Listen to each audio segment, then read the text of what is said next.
summer that they were on their own, after that first summer, they ended up denning together.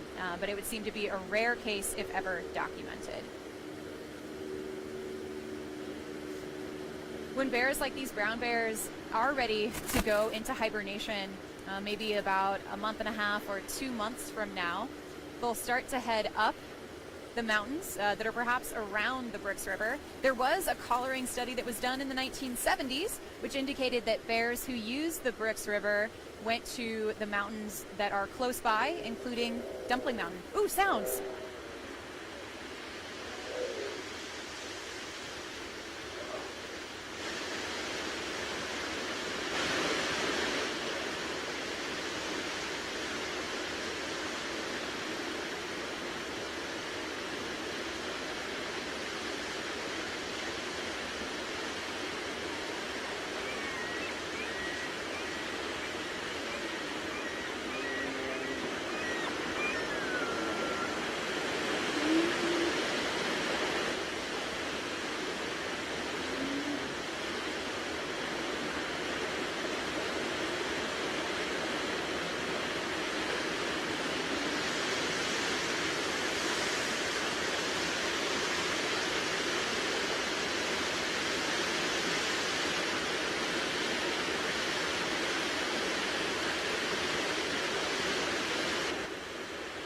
Those were roars that we heard from those two adult male bears as they fought with one another. That was a real fight, not a play fight, like what we were witnessing with bear 151 and bear 503. It looked like it was bear 474 and 32 that were involved in that one. And as we saw, apparently bear number 480 saw it was worth it to actually stand up and leave his fishing spot and go investigate or perhaps get ready to participate.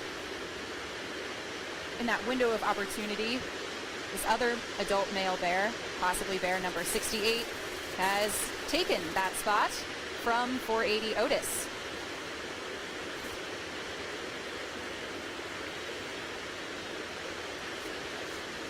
So even when bears are subjected to injuries, like perhaps an injury that they might sustain from a dominance interaction, they have a pretty remarkable capacity to recover from injuries like that.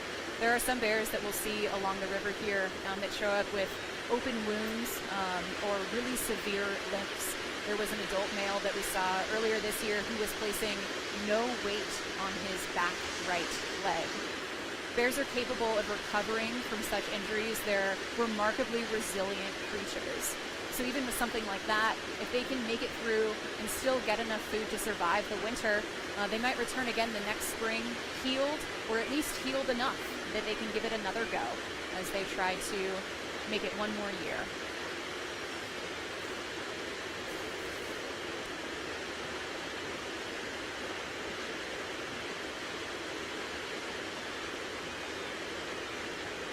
So it looked to me like it was 474 who was doing the biting, and bear 32 Chunk who was bitten on his shoulder, maybe.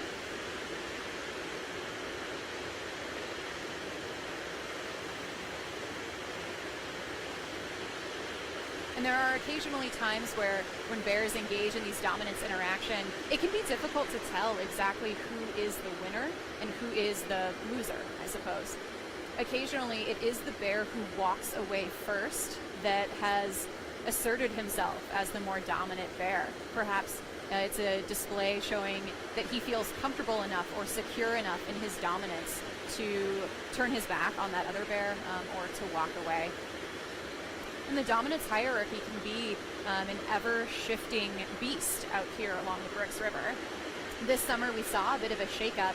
For the past few years, bear number 856 has been recognized as the most dominant bear on the river. He would yield space to no one. This summer, however, it seems that 32 has been establishing himself as perhaps the bear that is pushing others around more. We've seen this interesting case here where 747 came in and occupied the jacuzzi. 32 is now where we see him kind of halfway across the river. So it's possible that things will continue to change. Several years ago, Bear 480 Otis was probably the most dominant bear on the river.